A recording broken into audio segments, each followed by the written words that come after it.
Welcome to this Saturday's Travel and History Tip, and this will begin a series on U.S. Highway 83. It starts at South Padre Island and ends at the North Dakota Canadian border. We will start in Texas. The old WPA Guide to Texas says that no other route across Texas offers such differences in topography, produce, climate, and people as does US 83, which is still very true today. Starting at the Oklahoma border on the southern edge of the Great Plains, the route winds along the foot of the Cap Rock Escarpment, then opens out into the cattle country of the Edwards Plateau, where numerous river canyons provide respite from the mesquite scrubland and finally ends up some 900 miles later at the Gulf of Mexico. Besides diverse landscapes, US 83 also passes through a virtual survey of Texas history, the pictographs of Paint Rock, Mexican-American battlegrounds along the Rio Grande, 100-year-old frontier towns built of red brick around their central courthouses, and the modern Gulf Coast resort of South Padre Island. In the 900-plus mile crossing of Texas, US 83 is known as the Vietnam Veterans Memorial Highway. It forms the longest stretch of US highway through any of the lower 48 states. Its trek across Texas ends at South Padre Island. We have done nuggets on SpaceX, which is located right near there. We have taken you to the Sable Palm Grove Sanctuary. You might want to go back and watch nuggets 133, 134, and 136, which feature beautiful scenery at the Sable Palm Grove Sanctuary, which is a fabulous, fabulous place. And every time we're in the Rio Grande Valley, we go there. And of course, it goes into Brownsville and Harlingen, which are wonderful places to visit, and we go to at least once out of every 3 years. The Rio Grande Valley is famous for its produce. 83 crosses through Laredo, Uvalde, Utopia, Leakey, Junction, San Saba Mission, Menard, Ballinger, and Buffalo Gap. And I did a Saturday travel and history tip on Buffalo Gap and was my 33rd Saturday travel and history tip. And it is really an interesting stop. Passing on through Abilene, Paducah, and Childress. Located at the junction of US 83 and US 287, Childress was named after George Childress, the author of the Texas Declaration of Independence. But today we're going to feature Shamrock.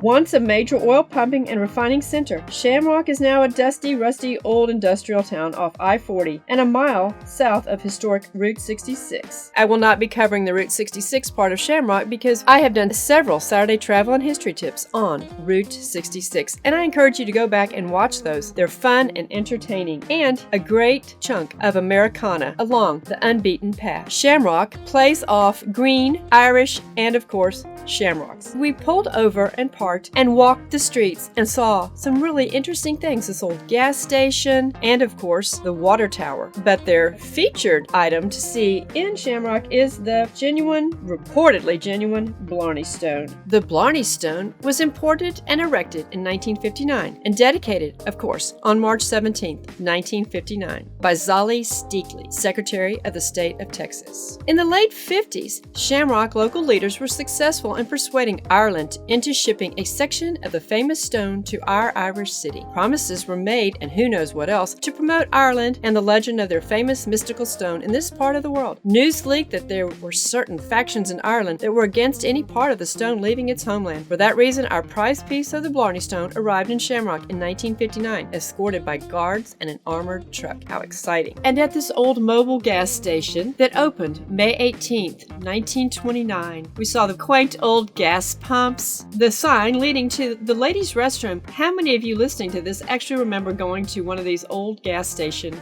restrooms? An old jack, other old pieces of equipment laying around, and this old GMC fire truck. It is just awesome to see these old slices of time preserved in these historically rich towns. Like many Old West towns, there are beautiful murals on the buildings depicting the old days in these fabulous, what we could call one-horse towns now. There's a lovely little park beside the Shamrock Water Tower, and in most towns you'll see their water tower and they have funny things written on them or beautiful designs or paintings. And this is the history of the Shamrock Water Tower. Soon after residents voted to incorporate in March 1911, Shamrock officials identified the need for a reliable waterworks for the city. Prior to that time, citizens got their water from one of two town wells or hauled it to town in barrels on wagons. And as you recall, I did a Saturday travel and history tip on the Shreveport, Louisiana waterworks, and that was uploaded on April 10th 10th, and that was the 49th Saturday Travel and History Tip. And that was such a fabulous place, and I encourage you to go back and watch that Saturday Travel and History Tip. And if you're anywhere near Shreveport, go to that museum. It is truly a great historical slice of Americana. But back to the Shamrock Tower. A November 1912 election authorized the sale of bonds in the amount of $15,000 for a drinking water system that included a tower and a reservoir on Railroad Avenue. In September 1915, city leaders accepted the bid of the Chicago Bridge and Iron Company of Chicago, Illinois to build the water tower. The all-steel structure was designed with a cylindrical tank with a hemispherical bottom, supported by 4 lattice channel columns held together with metal tie rods. The large tank has a capacity of 75,000 gallons, rising 176 feet above ground level. Workers utilized a steam threshing machine to raise the tower's standpipe. The tower was constructed of railway bridge grade steel riveted together using rivet grade steel. Engineers also had to account for the maximum pressure of panhandle winds upon the load of the structure, plus the weight of the water, according to the records of the CB&I Company in business since 1889. This substantial tower is the tallest tank of its class ever built by the company, and it remains one of the tallest water tanks in Texas. Built to provide water to a growing community, the Shamrock Water Tower is also visible for about 10 miles in any direction. Early 20th century travelers stopped here to water their horses or wagon teams in the concrete troughs under the tower, and travelers continue to mark their progress by the tower, an engineering and tourism icon.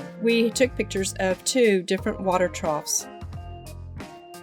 Well, we got back in the rig and drove north on U.S. Highway 83, heading towards Liberal, Kansas, our next stop, and our next feature on the next Saturday Travel and History Tip, where we're going to go to Dorothy's house. But before, while still in Texas, we were headed towards Canadian, and 4 miles south of Canadian, we found this big green guy up on the bluff on the east side of the highway. We texted a friend of ours a picture of this to show his kids, and they're like, "Why is it there? And what's the point of a dinosaur being there?" Well, this is oil country, and as we know, people associate oil and fossil fuels with dinosaurs. American history.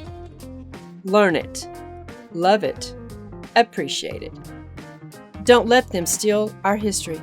Treasure our American history. And don't forget, we will be continuing on in part 2 of U.S. Highway 83 next Saturday when we go to Dorothy's house. But I do want to give you an update on ministry. I went into detail on Nugget 196 about all the different issues that we have been struggling with over the last 6 weeks. You know how they say when it rains it pours. Have you ever had one of those days? Well, we've had one of those 6 weeks. Then on this long journey up of 1,500 miles from Fort Worth to northeast Montana, Steve found yesterday morning that the base plate of our tow bar that is connected to the Tahoe was broken off, and we had sort of an interesting trip getting here, just being concerned that it would break and it would do a lot of damage. We actually made it fine, and we found out that the base plate is $600, and it's a 2 to 6 week back order, even from the manufacturer. And we were able to find a welder over in North Dakota who works in the oil fields, because this was a vast oil field that was, over the last several years, has just been like a boomtown. And right now, he and a welder are fixing that base plate, and hopefully that will make do for a length of time that we need it. Well, Steve just got back, and it wasn't the base of the tow bar that was broken,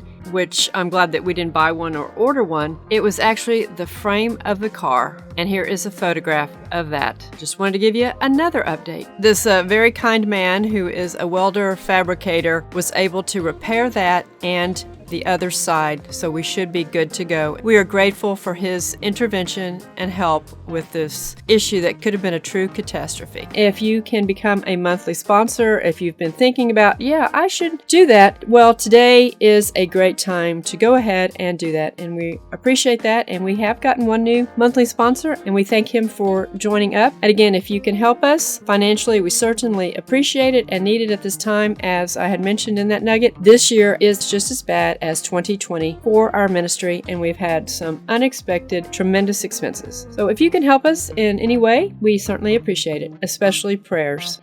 Thank you.